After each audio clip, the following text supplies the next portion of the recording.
শর্মিষ্ঠা বলছি। কেমন আছেন সবাই? আজ একটু ভিন্ন স্বাদের, ভিন্ন ধরনের ভিডিও আপনাদের কাছে উপস্থিত করছি। আজকের রোববার, রোববারের সকালটা একটু অতর্কিতে হামলায় জর্জরিত ছিলাম। কিরাম দেখুন, আমি একটা হলদে পাখি দেখিয়েছিলাম, ওইটা নাকি পাখিটার নাম বউ কথা কও। পাখিটা দেখতে আমার খুব ভাল লাগছিল, ক্যামেরা বন্দি করেছিলাম। পাখিটা হঠাৎ করে জানি না ক্ষেপে উঠলো, যে কেউ বারান্দায় যাচ্ছে তাকে অতর্কিতে হামলা করে দিচ্ছে।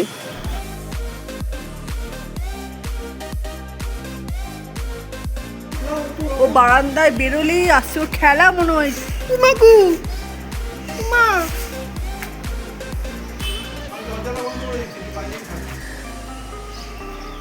খেলা নয়, ও অ্যাটাক করতে আসছে।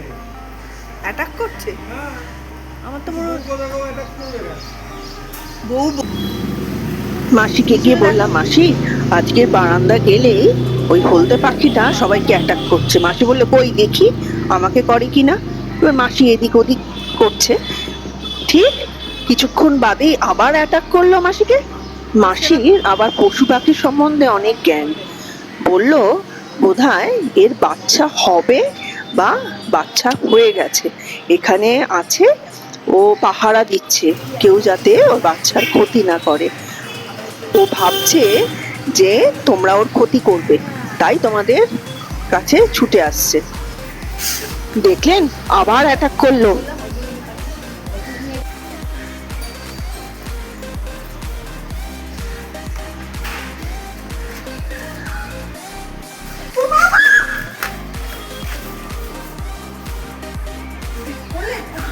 দেখছেন কি কাণ্ড, কিভাবে হামলা চালাচ্ছে। এ তো ভারী মুশকিল হলো, বারান্দায় যাওয়াই বিপজ্জনক।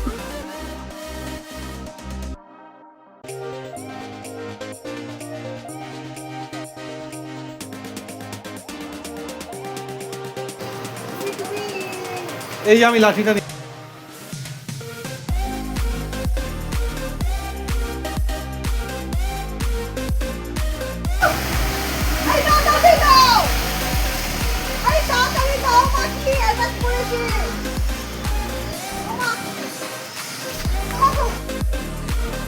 এবার মাসি চলে যাচ্ছে যখন, চাবি তো নিতেই হবে। আবার কে 3 তলা থেকে 1 তলায় নামবে বলুন? সে একটু সাহস করে গিয়েছি চাবি নিতে, মাসিকে বলছি তাড়াতাড়ি চাবিটা দাও।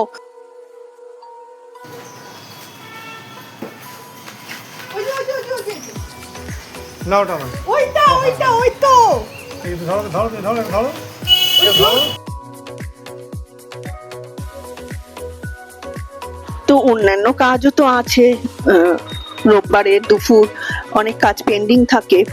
এবার একটা খুব সুন্দর পেন্টিং আমরা কিনেছিলাম পুরী গিয়ে, সেটা লাগানোই হচ্ছে না।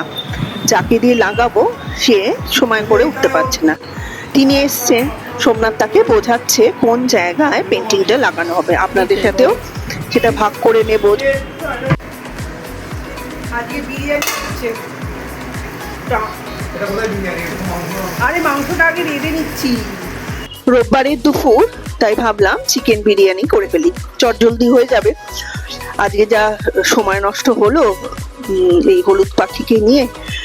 তো আগের একটা ব্লগে আপনাদের পুরোটাই দেখিয়েছিলাম কিভাবে চিকেন বিরিয়ানি করেছিলাম।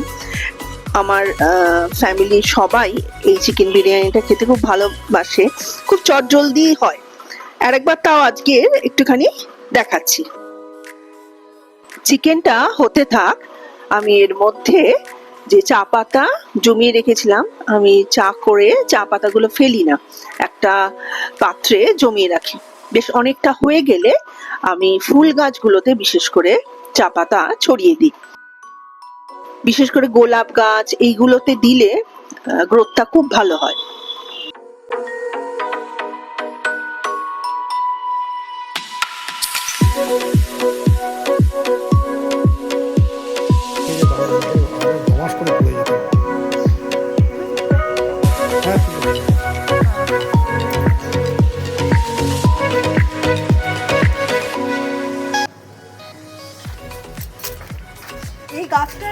এই গাছটার কিরম অবস্থা দেখো, এটা ধরে যাচ্ছে এত সুন্দর। এবং আমার মনে হচ্ছে বাজ পড়েছে। তাহলে তো না বাজ না পড়লে এই কালার কেন হবে? তাহলে পুরো হয়েছে। চনমনে ছিল গাছটা। ঠিক হয়েছে।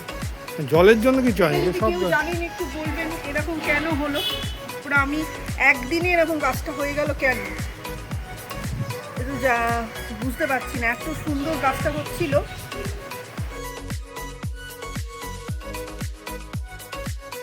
গাছটা এত সুন্দর করে হচ্ছিল যে ফুলের কুড়িও চলে এসেছিল।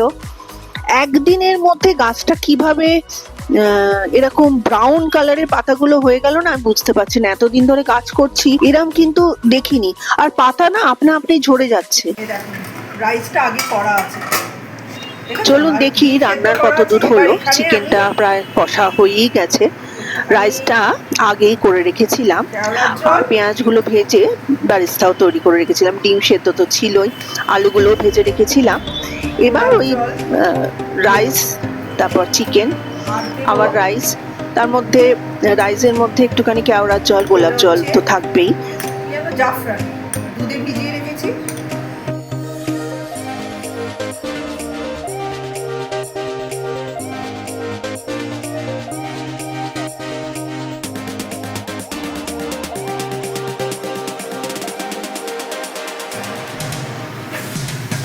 বালিশটা করা আছে।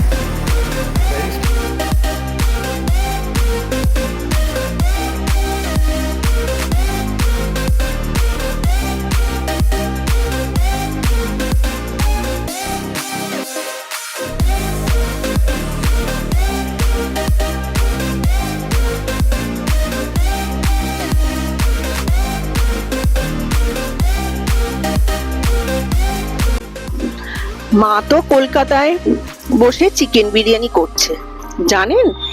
মেয়ে করলো তেল ছাড়া চিকেন, সেটা ওর বন্ধু, ও তো নিজে পাঠাবে না ভিডিও করে, ওর বন্ধু শ্রেয়ার কথা আমি আগে বলেছিলাম। শ্রেয়া আমাকে ভিডিও করে পাঠালো।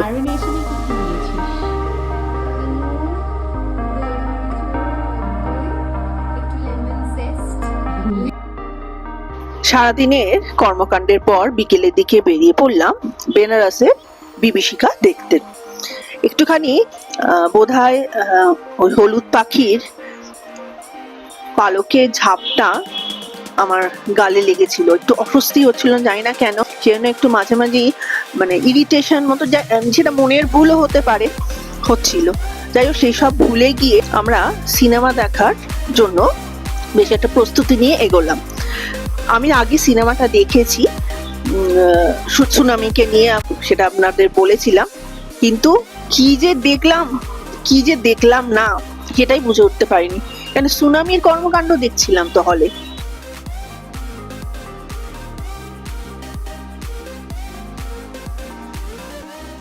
যেহেতু সিনেমাটা আমি আগে দেখেছি, সোমনাথ বলছিল সিনেমা দেখতে দেখতে আমাকে কিন্তু বলে দিও না এরপরে এইটা সিন, এরপরে ওইটা সিন। আমি আমার কিছুই মনে নেই কার পর কোন সিন, এবার মাথায় আমার কিচ্ছু সিনেমাটা ঢোকে। সেদিনকে সুনামির কর্মকাণ্ডই দেখে কাটিয়েছি, সারা হল ঘুরেছে ওই অন্ধকারের মধ্যে, চিন্তা করুন। আর আমি বন্ধু বলতে গোপা আর কাকুলিদিকে বলছিলাম তোমরা মন দিয়ে দেখো, আমি ওকে দেখছি। যাই হোক, ওরাও একটু চোখে চোখে রাখছিল, যদি বাচ্চা মানুষ। এই সেই মোমো প্লাজা। 90s-এ মোমোর দোকান বলতে এই মোমো প্লাজায় সাউথ কলকাতায় খুব বিখ্যাত ছিল। আমাদের কলেজ লাইফে আমরা মোমো খেতে কোথায় যাব না, মোমো প্লাজায়। তখন মোমোটা বেশ বহুল প্রচলিত। তখন আমরা কলেজে একটুখানি অন্য কিছু চটপটি খাবো, তখন মোমোর কথাই আমরা মনে করতাম। এই রাস্তাটা আমার খুব প্রিয় রাস্তা। জানি না এই রাস্তাটাও মনে হয় জানে আমি এই রাস্তাটাকে খুব পছন্দ করি। যেই আমাদের গাড়িটা এই রাস্তায় ঢুকলো, অমনি দেখুন সবকটা আলু কিরম জ্বলে উঠলো।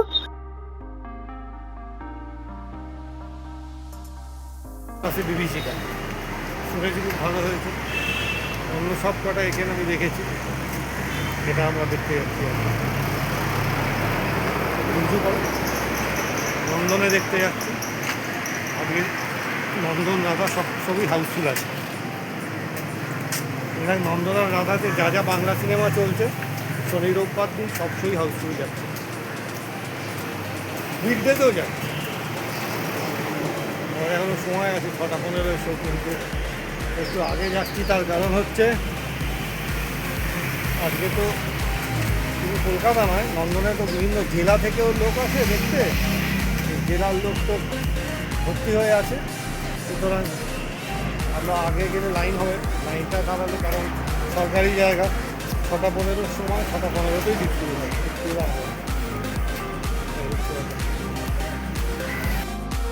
রবীন্দ্র সদন চত্বরে ঢুকে একটি বিরাট পোস্টার চোখে পড়ল।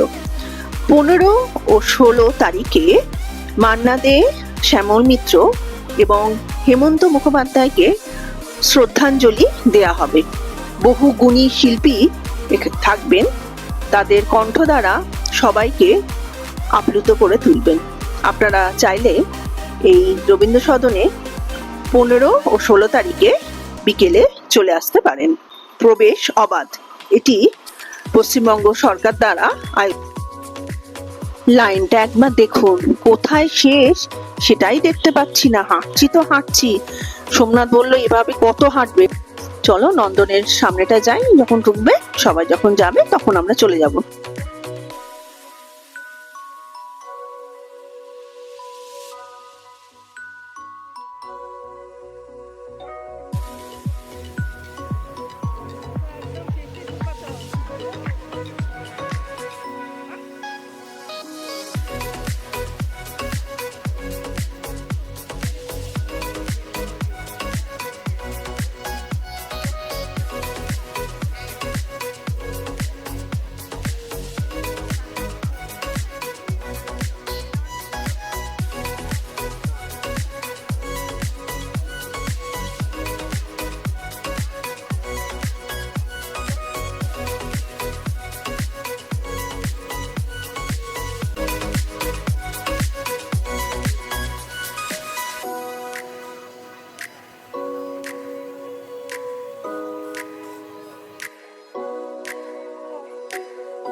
নন্দনের মেন গেটে ঢুকে ডান হাতে নন্দনের যে স্ট্রাকচার, সেটা একটা মডেল আকারে করা আছে। এটা দেখতে এত ভালো লাগে, ওটা তাই ফ্রেম বন্দি করলাম। সিনেমা দেখা হয়ে গেল, সিনেমা দেখে বেরিয়ে নিজের একটু সেলফি নিয়ে নিলাম। সেলফি নিয়ে নন্দনের যে সন্ধ্যের পরিবেশ সেটাও একটু ক্যাপচার করলাম। নন্দনটা আমার চিরকালই ছোট থেকেই, কলেজ লাইফ থেকেই খুব প্রিয় জায়গা। বন্ধুদের সঙ্গে আড্ডা মারা, গল্প করা, টুকটাক খাওয়া দাওয়া এখানেই চলতো। সেজন্য নন্দন থেকে চট করে সিনেমা দেখে বেরিয়ে আসবো সেটা মন থেকে চায় না। তারপর আমরা গেলাম হলদিরামে। এই হলদিরামটায় অনেকদিন বাদেই এলাম। গুরুসদয় রোডের হলদিরামে বেশি যাওয়া হয়, আপনাদের আগের দিনের ব্লগে দেখিয়েছিলাম, ওটা রিনোভেট হচ্ছে। যাই হোক, তো হলদিরামে ঢুকেই জানেন তো, এতদিন যারা আমার ব্লগ দেখছেন জানেন আমি খুব মিষ্টির প্রতি আমার একটা বেশ দুর্বলতা। তাই মিষ্টি দেখেই কি কোনটা নেব না নেব নিয়ে একটু দ্বিধায় পড়ি। কয়েকটা মিষ্টি চুজ করলাম, নিলাম, তারপর খেলাম একটা লস্যি।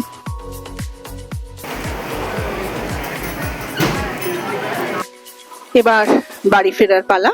অ্যাটাক থেকে শুরু করে বলুন, রান্না বান্না, সিনেমা দেখা, দিনটা ভালোই গেল। আজ তাহলে আসি, আবার আসবো নতুন একটি ভিডিও নিয়ে। লাইক আর সাবস্ক্রাইব করতে ভুলবেন না। নমস্কার।